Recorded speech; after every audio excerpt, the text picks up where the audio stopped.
एक शींहं जी ऐं रिछ जी पाण में घाटी दोस्ती हूंदी हुई।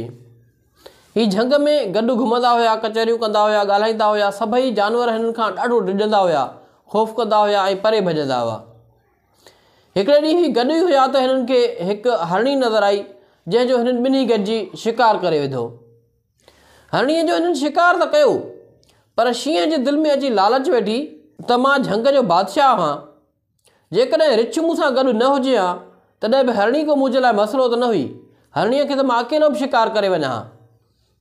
सभु झंग जा जानवर मूंखां ख़ौफ़ था कनि, रिछ मूंखां ताक़त में बि घणो कोन्हे को।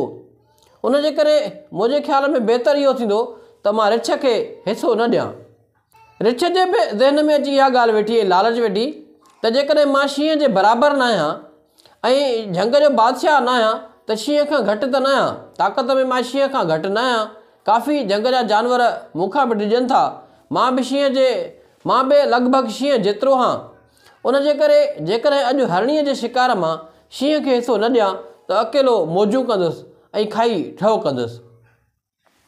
हिननि ॿिन्ही जे ज़हननि में जॾहिं लालच अची वई त ही ॿई हिक ॿिए सां उन शिकार ते, हरणीअ जे शिकार ते अटकी पिया। हिन जी वेढ़ ऐं झेड़ो इन हद ताईं वधी वियो जो ही हिक ॿिए जा खूनख़वार दुश्मन थी पिया ऐं हिक ॿिए खे मरण ऐं मारण ताईं झेड़ो करणु लॻा ऐं हिक ॿिए खे मारणु लॻा। भरिसां उते हिकिड़ो गिदड़ वेठो हुयो जेको इहो सॼो लका ॾिसे पियो। गिदड़ पहिरियां त इन ॻाल्हि जो इंतज़ारु कयो त ही ॿई हरणीअ जो शिकार खाइनि, उन्हनि मां जेके हॾियूं बचंदियूं त उन्हनि मां बि ढहो कंदुसि। पर जॾहिं गिदड़ ॾिठो त ही पाण में विड़ी पिया आहिनि, तॾहिं गिदड़ सोचियो त अॼु मौजूं ई मौजूं। बहरहाल रिछ ऐं शींहं इन हद ताईं विड़ी पिया जो हिक ॿिए खे मारे मारे बेसाहो करे छॾियुनि ऐं ॿई ॼणा हेठि लेटी पिया ऐं बेहोश थी विया। गिदड़ आयो, अची हरणीअ खे खाइणु लॻो। हिननि जे साम्हूं अची खाइणु लॻो, पर हिननि में एतिरो बि साहु ऐं सत न हुयो, एतिरो बि होश न हुयो जो गिदड़ खे सिर्फ़ु रोके सघनि त इहो शिकार असांजो आहे, हिन खे तूं न खा। गिदड़ ॾाढे मज़े सां उन हरणीअ जो गोश्त खाधो, ढहो कयो ऐं जेको बचियुसि उहो सॼो गेलींदो पंहिंजे डर ते खयो हलियो वियो। तो दोस्तो, चवंदा आहिनि त जेकॾहिं तव्हां पाण में विढ़ंदा रहंदव, ॿ धुरियूं जेकॾहिं पाण में विढ़ंदियूं रहंदियूं त यकीनन टीं पार्टी जेका हूंदी आहे या जेका टीं धुर हूंदी आहे उहा फ़ाइदो खणंदी आहे।